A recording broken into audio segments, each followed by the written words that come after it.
بسم الله الرحمن الرحيم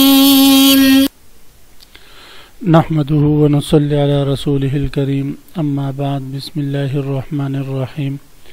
عزیز طلباء، آج ہم مختصر المعانی الفن الثالث علم البدیع کا سبق نمبر 82 شروع کر رہے ہیں. سب سے پہلے ہم حسب عادت آج کے سبق سے متعلق عبارت کو پڑھتے ہیں. اس کے بعد پھر سبق کا خلاصہ اور آخر میں عبارت کا ترجمہ اور مختصر تشریح ہم پڑھیں گے. عزیز طلباء،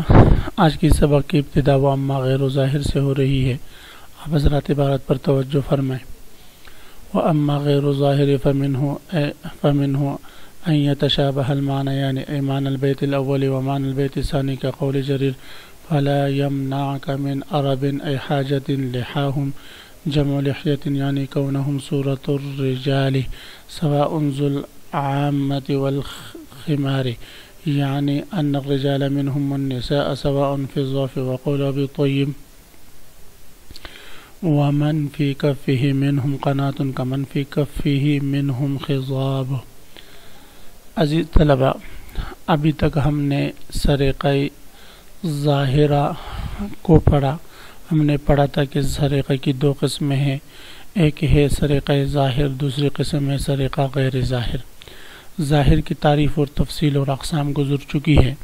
اب یہاں سے مصنف علیہ الرحمہ سریقہ غیر ظاہر کو ذکر فرما رہے ہیں. سریقہ غیر ظاہر وہ ہے جس میں ثانی کا اول سے ماخوذ ہونے میں غور و فکر کی ضرورت ہوتی ہے.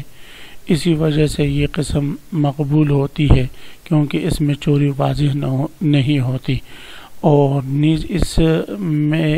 اسی وجہ سے ابلغ، ادنا اور مساوی کی تقسیم بھی نہیں کی جاتی کیونکہ یہ جو صورت ہے یہ مقبول ہے. یہ جو سریقہ غیر ظاہر ہیں اس کی بہت ساری قسمیں ہیں. مصنف علیہ الرحمہ کل 5 قسمیں اور ان کی مثالیں ذکر فرمائیں گے. ان میں سے پہلی قسم یہ ہے کہ جو ثانی شعر ہے وہ پہلے شعر کے مشابہ ہوں، یعنی ماخوذ شعر ماخوذ منہ کے مشابہ ہوں، ایک دوسرے سے ملتے جلتے ہوں. یہ سریقہ غیر ظاہر کی پہلی قسم ہے، اور اس کی مثال میں مصنف علیہ الرحمہ نے علامہ حریری رحمہ اللہ تعالیٰ کا شعر پیش کیا ہے اور ابو طیب کا. علامہ حریری رحمہ اللہ تعالیٰ کا شعر ہے فلا یمنعک من عرب لحاہم سواء ذو العمامۃ والخمار، کہ آپ کو آپ کی حاجت سے ان کی داڑیاں نہ روکیں. فلا یمنعک من عرب، عرب حاجت کو کہتے ہیں، ضرورت کو کہتے ہیں. لحاہم، لحا یہ لحیت ان کی جمع ہے، داڑھی کو کہتے ہیں. تو آپ کو آپ کی حاجت سے ان کی داڑیاں نہ روکیں. سواء ذو العمامۃ والخمار، کہ ان میں جو پگڑی والے ہیں وہ اور چادر والے وہ، یہ دونوں برابر تھے. ذو العامۃ نہیں، یہ امامہ ہونا چاہیے. ٹھیک ہے جی. اچھا، تو اب اس میں شاعر کا مطلب یہ ہے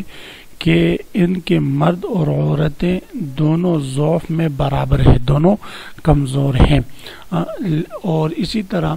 ان کے بعد ابو طیب نے یہ شعر پڑھا، انہوں نے اسی شعر کا معنی لیا ہے اور انہوں نے پڑھا ہے وَمَنْ فِي كَفِّهِ مِنْهُمْ قَنَاةٌ، اور ان قوم کے میں جن لوگوں کے ہاتھوں میں نیزے ہوتے ہیں، یعنی جو مرد ہیں وہ ان کی طرح کا منفی کفی منہم خضاب، جن کے ہاتھوں پر مہندیاں لگی ہوئی ہوں، یعنی اس قوم کے مرد اور عورتیں آپس میں برابر ہیں. تو اب دیکھیں ان دونوں شعروں کا معنی ایک دوسرے سے ماخوذ ہے. شعر ثانی کا معنی شعر اول والا معنی لیا ہے، لیکن اس معنی لینے میں کچھ پیچیدگی ہے اور کچھ ظاہر نہیں ہے. تو یہ سریقہ غیر ظاہر کی پہلی قسم ہے. تو فرماتے ہیں اما غیر ظاہر، رہی بات سریقہ غیر ظاہر کی،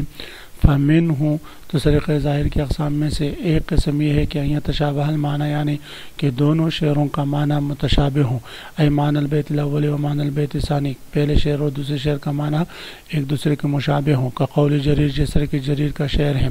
فلا یمنعک من عرب اے حاجت، آپ کو آپ کی حاجت سے نہ روکے، لحاہم جمع لحیت، لحا یہ لحیہ کی جمع ہے ان کی داڑیاں، یعنی کونہم صورت الرجال، یعنی ان کا مردوں کی صورت میں ہونا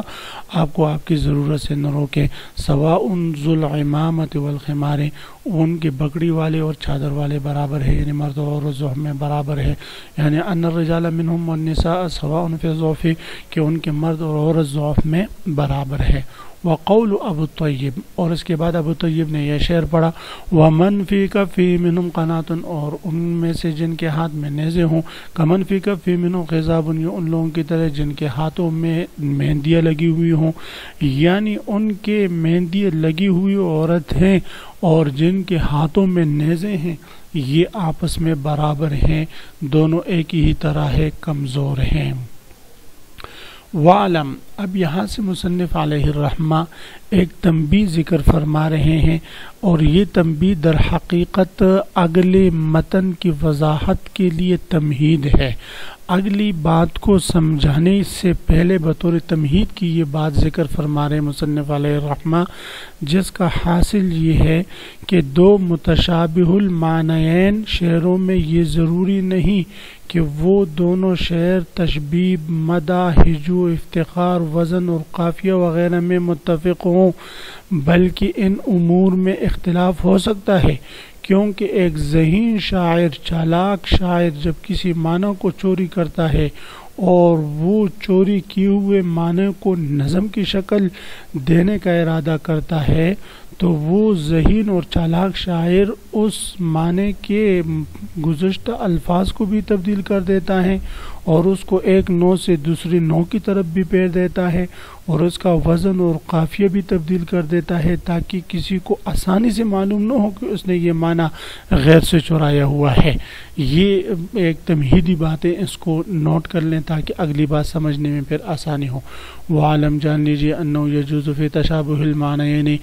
دو متشابہ المعنیین اشعار میں جائز ہیں، اختلاف البیتین، دو شعروں کا آپس میں مختلف ہونا، نصیباً باعتبار تشبیب کے، نصیب تشبیب کو کہتے ہیں، وہ مدیحاً باعتبار مدح کے، و اعتبار ہجا کے، و افتخاراً و اعتبار افتخار کے، و نحو ذالک، اور جیسے دیگر امور میں۔ فإن شاعر الحاذق، اس لیے کہ ایک ذہین شاعر، چالاک شاعر، اذا قصد الى المعنى المختلس، جب وہ کسی چوری کیے ہوئے معنی کا ارادہ کرے، لینظمہ،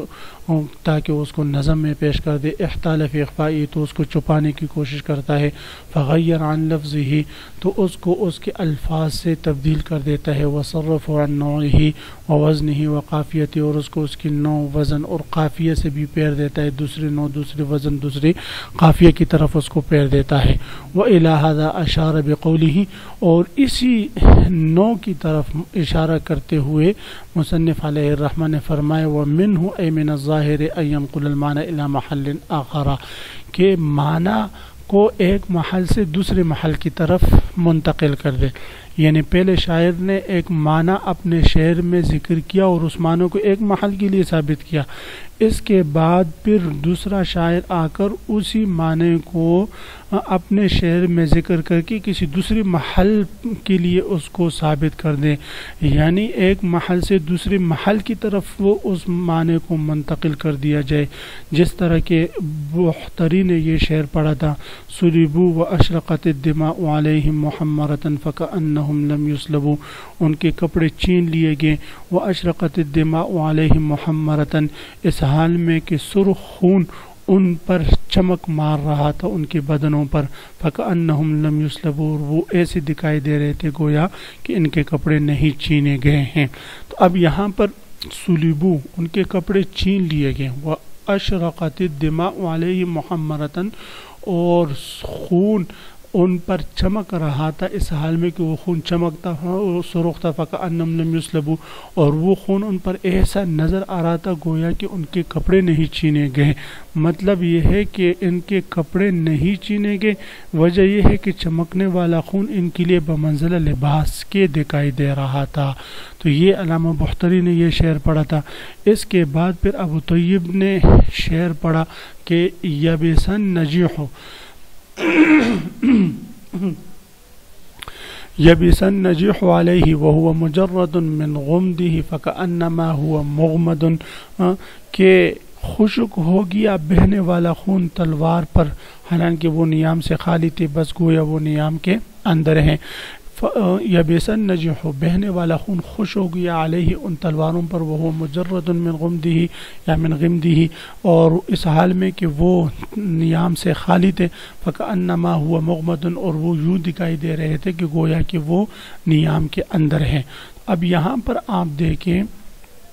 کہ علامہ بختری نے جو معنی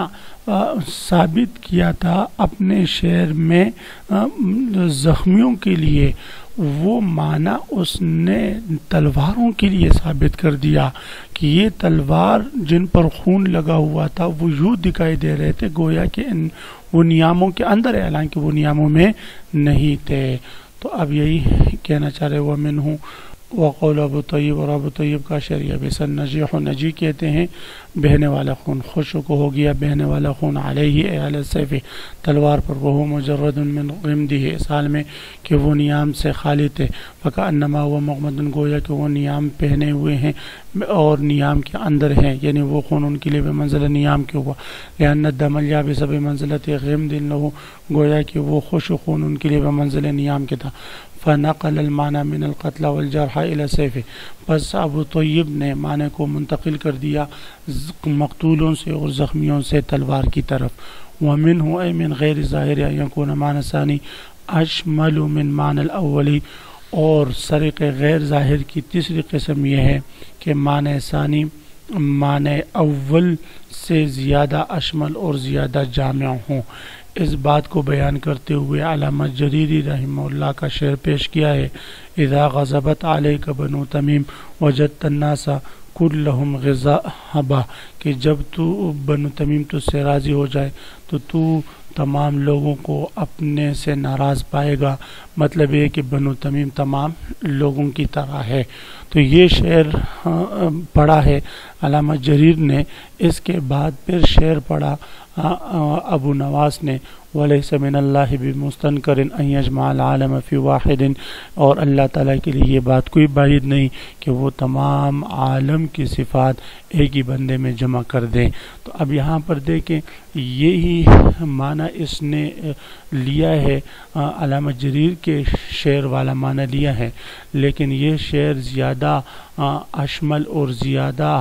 جو ہے عام ہے بمنزل پہلے والے کے، اس لیے کہ وہاں پر الناس کا لفظ تھا اور ناس مخصوص لوگ ہیں، اور یہاں پر العالم کا لفظ ہے، اور عالم ناس بھی ہے، عالم جنات بھی، عالم ملائکہ بھی ہے، یہ زیادہ عام ہے، تو اس لیے یہ اس سے زیادہ اولا ہوگا۔ تو شاعر کہتا ہے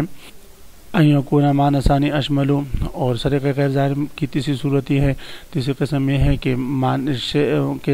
شعر ثانی یعنی ماخوذ کا معنی زیادہ اشمل میں من الاول ماخوذ منہ والے شعر سے، کہ قول جریر، جس طرح کہ جریر کا ماخوذ منہ شعر اذا غضبت علیک بنو تمیم، جب بنو تمیم تجھ پر غصہ ہو جائے، ناراض ہو جائے، وجدت الناس کلہم غضبا، تو سب لوگوں کو اپنے خلاف پائے گا، لأنهم يقومون مقام كل، اس لیے کہ بنو تمیم تمام لوگوں کے قائم مقام ہے۔ وقول ابی نواس، اور اس کے بعد ابو نواس نے کہا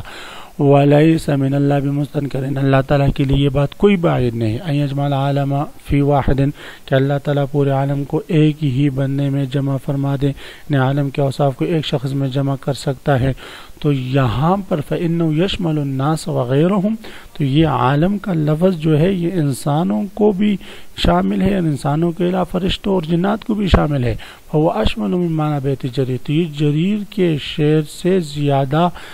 اشمل ہوا، زیادہ جو ہے عام ہوا، اور وہ عام نہیں تھا، وہ مخصوص تھا۔ تو عزیز طلباء، سرق غیر ظاہر کے بارے میں ہم نے پڑھا کہ سرق غیر ظاہر یہ ہے کہ ایک چالاک اور ایک حاذق شاعر دوسرے شعر کا معنی جو ہے اپنے شعر میں ذکر کر دے، لیکن ایسی طریقے سے کہ جو طریقہ عام لوگوں پر آسانی سے جو ہے واضح نہ ہوتا ہو۔ تو اس کی 3 قسمیں ہم نے پڑھی، آپ حضرات اس کو خوب غور سے سنیں سمجھیں۔ اللہ تعالی ہم سب کا حامی و ناصر ہو، آمین۔ وآخر دعوانا ان الحمد للہ رب العالمین۔